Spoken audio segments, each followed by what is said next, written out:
Welcome to the Subjective Professor podcast, where we reject coercion and hypocrisy. This is episode 134, and we're going to talk about a very brief article entitled Reality is Not a Social Construct by Wanjiru Njoya. Hope I pronounced that correctly. Apologies if I screwed that up. So reality is not a social construct. But first, I just wanted to make a comment about yesterday's episode. I don't know if you listened to it or if you're just going to listen to this one. But in Edward Jenner's vaccination against smallpox, I discussed how the government basically mandated smallpox jabs. And it led to all of these outbreaks of smallpox, and no one really is interested in trying to figure out why. And also, a lot of people question whether or not getting the mandated jab was the way to go. And so, what we always need is a competition of ideas, and then to have the opportunity to present those ideas in an open forum, and then for people to do their research, to read everything, and then make a choice, or even to make a choice based on someone else who's done all of the reading, whatever, right? And so you need that competition of ideas. But once you mandate something, all conversation stops, all funding to alternative ideas and research and experiments, that stops as well.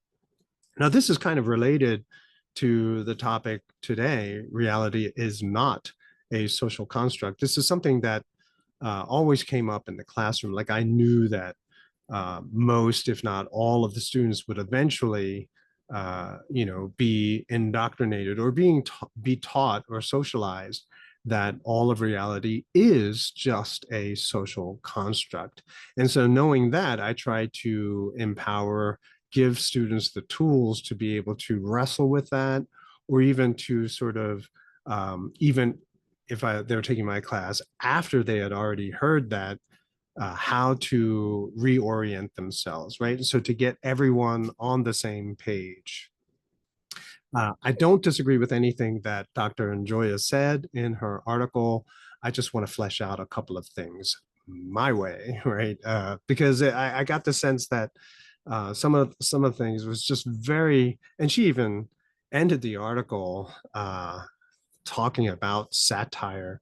So to just go over it in a little bit more detail, and it might be a little bit long, so I'm going to give you a summary of the article, and then my conclusion, right? So a summary, my conclusion, and then I'm going to go over each section, major section of her article, and share my own thoughts about it. Okay, so you can stop it at the 5 minute mark, and right, that's it. But if you want to go on, then you're free to do that as well. Okay, so the article starts with basically the position that says reality is a social construct, right? So everything is socially constructed. So you cannot know what is real. All that is left is personal experience. And that basically means then that everyone is right. You can't tell someone that they're wrong. You cannot deny their reality. But one must make a choice, right? We all still have to live in the world. I don't care how much you want to pretend you're the butterfly, dreaming that you're a human being. The reality is that we have to make choices in the world where the rubber meets the road, right? No one is obligated to accept someone else's reality as their own. And we can't take our own perception of reality and impose it and coerce others to, live in the way that we see the world. After all, remember, everyone has their own perception of the world. So clearly, the situation which says everything is a social construct is hypocritical, it's contradictory, it's kind of absurd, right? If you think about it long enough, right, you go into this doom loop, if you will. So, what allows and enables all of this so called nonsense to continue to be perpetuated? And that's because of the disruption of the discovery of morality. I've used that expression a couple of times, discovery of morality or morality discovery, and it's a sort of a twist on price discovery. So it's through the free market and the interaction and discussion and interchange of ideas that we figure out which ideas are not destructive, right? So in other words, even if you do like chop down a tree to make furniture, the end result, it has more value to the person than the tree. So you're not destroying value, you're creating values, right? So you're trying to figure out which ideas have a net positive as opposed to having no value, just simply destruction, in which case it's a negative, right? You're creating negative value. Now, the word morality generally messes up people, so don't be confused by it. It just is the opposite of destructive, okay? And so therefore, destructive, what is destructive is evil, what is moral is good, all right? I'm sure someone said that somewhere, but that's the easiest way that I came up with to explain this idea of discovery of morality. And so this kind is the discovery of morality is disrupted.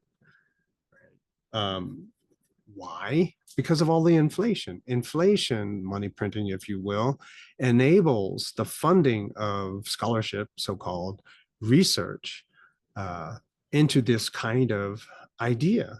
It hides the lack of value in these ideas by requiring everyone else to pay for it, right? So you go to the university, you are required to take classes. That's all they ever do is talk about this kind of stuff. Certain entire majors, the only employment opportunity you can have with that major is to go to other universities which don't have that major and then start the major there, right? That's the only employment opportunity post-graduation that you have before you, which also requires you to go on and get a PhD in that field, which is absolutely insane. And then you have legislation which protects what was once destructive behavior, like shoplifting, right? So the costs of that destructive behavior is imposed on everybody else. And finally, what we have to note is that this whole project, everything is socially constructed, is itself a construct, okay? And so to believe it is simply a choice. There is no truth content. There is no truth reality in everything as a social construct, right? And I've said that many times before, but again, that's what we have to realize. And so many of my colleagues have always failed to point out that their assertion of something as being true is also just a construct. And so you'll remember, I always say that the goal of postmodernism is not to discover truth. No, there is no truth in postmodernism. All postmodernism does is reveal subjectivity. That is it. And so you just have to figure out which subjectivity you want to subscribe to. In other words, you have to choose your reality. All right, so let's now go over the article in a little bit more detail. First, it begins by quoting Thomas and his theorem. So human behavior is, to a large extent, socially constructed. And then goes on, if men define situations as real, they are real in their consequences. It's a little bit cryptic, but it's interpreted to mean that as people's behavior can be determined by their subjective construction of reality rather than objective reality, right? So regardless of what everyone is seeing, if your determination of what reality is another way, then you can act on it, right? And there will be consequences as a result of your perception. And this is what pretty much everyone in the university learns and repeats, right? Because everything is a narrative. Whose narrative are we using? Oh, we're using white, male historical reality. And so everyone else is marginalized and discriminated against. And that certainly, therefore, is racist. And so everyone learns this, right? But what we have to always remember is that if everything is, subjective, everything is socially constructed, then that original statement that everything is socially constructed is also socially constructed, right? And I think most of my colleagues never get that far. And so when I would always sort of jokingly call myself a radical, an extremist, because I would keep pushing. Okay, if everything is socially constructed, then even that assertion itself is socially constructed, and you can take it or leave it, depending on your subjectivity. So Njoya, Dr. Njoya contrasts this, everything is socially constructed with praxeology. And praxeology says that the logical implications of the universe, of the universal form of fact, that people act, that they employ means to try to attain chosen ends. So we have goals in life, and to achieve the goal, we are going to look at the world and then make decisions. If you have a good grasp of reality, if you see and perceive things relatively well, then you have good results. If you have a terrible understanding of what's going on around us, then you have disastrous results. And the example she gave was F around, F find out, right? So you think, oh, I'll do this and everything will be fine, and you have horrible consequences, right? So yeah, we can only act based on what we know is true. This is always going to be our reality. And so those people who say that everything is a social construct, that means really, literally what's happening is they're making a leap of faith, right? So they're basically saying no one has ever done this in the history of humanity. There is no record of other people trying the same thing. And so I can see what their results were. I don't have to look at case studies, right? Because this has never been done. And so I'm going to fight for this cause because that is my goal. And the result will be nothing but positive and wonderful for everybody. But that's not really possible, right? So to basically ignore all of history, ignore reality, ignore the fact that other people have tried this and either it worked out well or it didn't work out well, to ignore all of that is basically to declare naivete, right? To be naive. So in other words, you're trying to create a clean slate for everybody.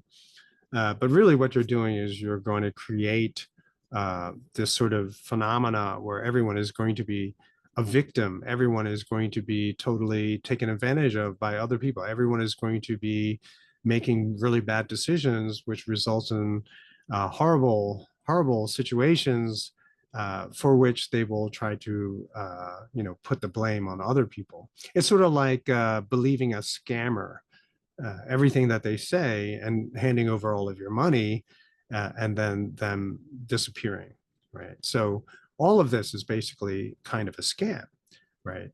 But they claim that there's no way you could have known that it was a scam because everyone's reality is true. But what happened to the socially constructed part of it? That doesn't really seem to be something that is convenient to mention once you've have introduced that idea. Then the next point, it says, our decisions are influenced by cultural and social norms, is often overstated to convey the mistaken idea that there is no such thing as objective reality. And so basically even pushing it even further, no such thing as objective reality. Reality itself is a social construct. So there is no reality, right? That's a construct as well. And so this is often interpreted to mean that everyone is correct. So there's no interpretation, no even attempt to investigate or distinguish what is true or false, right from wrong. I have my truth and you have yours. And so she goes on to basically say, well, and this is why they say that math is white supremacy, right? Because math is constantly trying to get the right answer, the only answer, but that's clearly not the case. And so because math is white supremacy, objectivity is wrong, and they're going to say that to affirm everyone's subjectivity in order to avoid open conflict. So anyone can believe anything they want. I'm a furry, right? I'm a child, whatever. So nothing is self-evident. We can only describe our personal experiences. But see, this is a faith statement, right? There's nothing to support it. So it's a statement of faith. And other people listening to what you have to say, they have a choice as well to either agree or disagree with what you just said, right? Now, if you agree, now you begin this journey down a rabbit hole that I would never go down. But if you disagree, right, then you have to work on your own perception of reality, right? And that seems to be lost on these people. In other words, they'll say, there is no reality, so you have to live in the way that I see reality. Excuse me, you're contradicting yourself. Okay. And so we have to either reject it or act on what we perceive, and then act on what we perceive to be true. Um, in other words, if you want to choose that there is no objective reality, go ahead. You can do that. Um, but you can't make choices for me. You can't make my choices for me. Especially if I perceive you to be a social construct. Look, if we were to just put this in a similar, an analogy, put this, uh, make an analogy. Oh boy, make an analogy. So Buddhism, especially the extreme, uh, I would say conservative Buddhism, if you will, there's no reality, right? So they'll say there's no reality. And yeah, it's more complicated than that. Yes, I get it. But at the same time, they have to continue to live in the world. And so very extreme would be an ascetic way of life where you deny all physical comfort, even food, right? To show how really you're committed to this way of life. But most people can't do that. And so they may be perceived to be bad Buddhists. I don't know, because they enjoy the food, they eat meat, they get married, they have children, all of these things. So uh, you may deny that there is reality, but at the same time, here you are telling me that I have to live in your non-existent reality. So then the next point is that the differences in perception between your and my perception, because all of our realities are true, it takes too long to unpack and decide who's right, who's wrong, what's real, what's not real. And that's where this whole idea of, am I a human dreaming that I'm a butterfly, or am I a butterfly dreaming that I'm a human being? And somehow this is supposed to be profound, right? And Dr. Njoya probably, rightly sort of says, well, you know, it sounds kind of cool, but the reality is you still have to live your life, right? And she kind of says that to cover up what is obviously superficial and illogical, these are my words, they resort to obfuscation, right? They use 50-cent words to make critics feel stupid or people trying to learn it feel dumb while not saying anything. And I've read many, many articles on race theory where it was just that, right? They use these really long insider words that you have to look up in the dictionary, and then you got to try to figure out what it even means. And it's like 5, 6 words per sentence that you have to do that, and then string them all together, and it still doesn't make sense.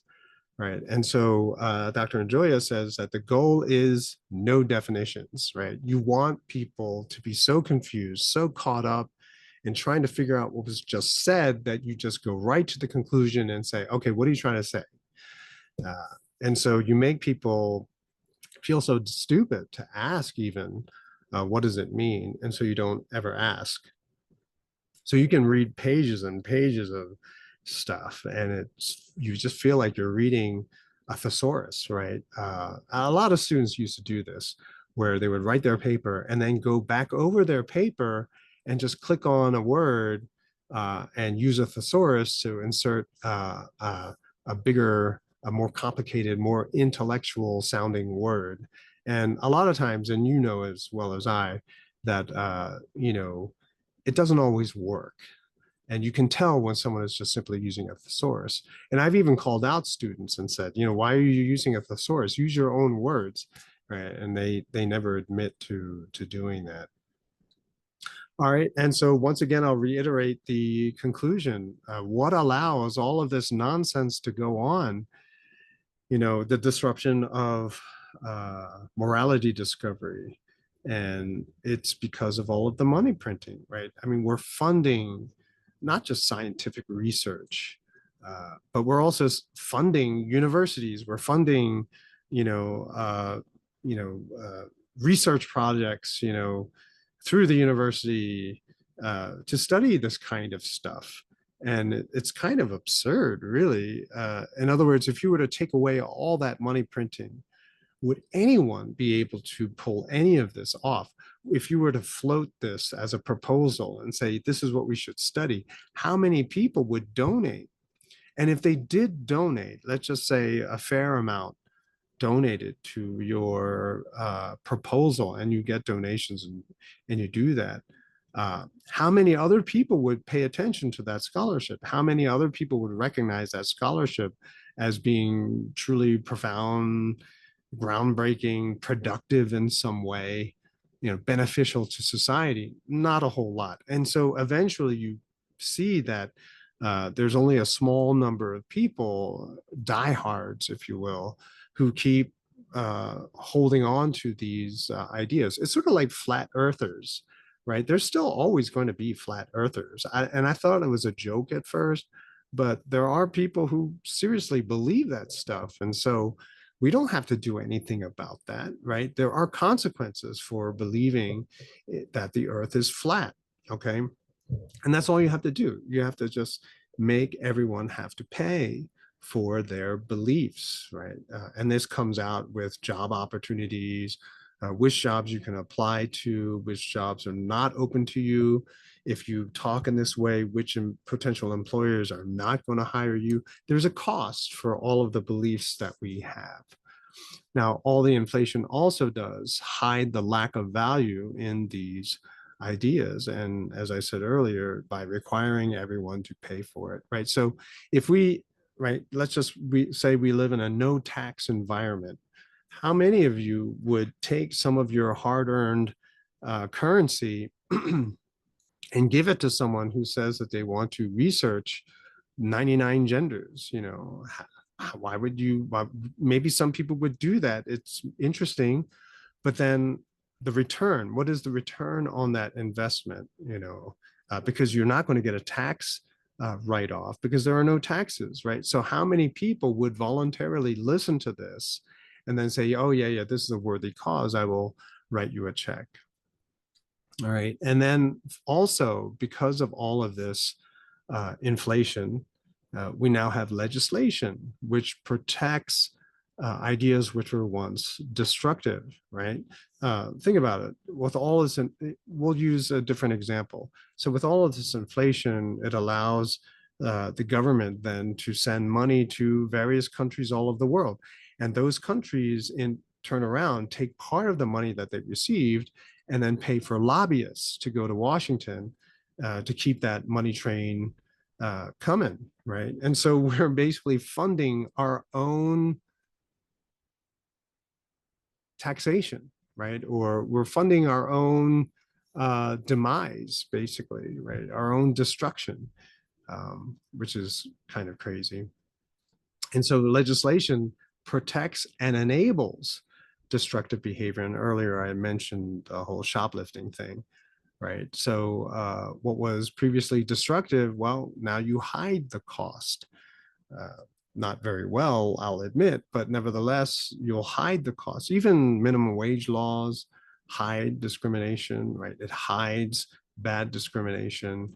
I've talked about that before. Affirmative action and laws like that also hide the costs of discrimination as well. And finally, as I said several times already in this video, this whole assertion is a construct. And I would say that all the time. Postmodernism doesn't give you any kind of truth. All it does is reveal subjectivity, where it came from. to give you the ability to judge what to believe, what might be a good idea, what might be a bad idea, what might be risky, what might be plausible. That's it, right? And so for a person to say everything is a construct, that's the truth, believe it, and then act on it, well, you've just created a reality, but it really is just a construct. So at the end of the day, we still have to make a choice. And in order to make better choices, we need more information. We need diverse information. We need information from many different areas. We need to be able to tap into history. We need to be able to look to other people who've lived their lives wisely and listen to what they have to say. And with that, all of that information, comparing lots of people's perception of reality, then we can make decisions on our own. And that's it for this episode. I will have an episode for July 4th, even if no one listens to it. So I'll talk to you next time.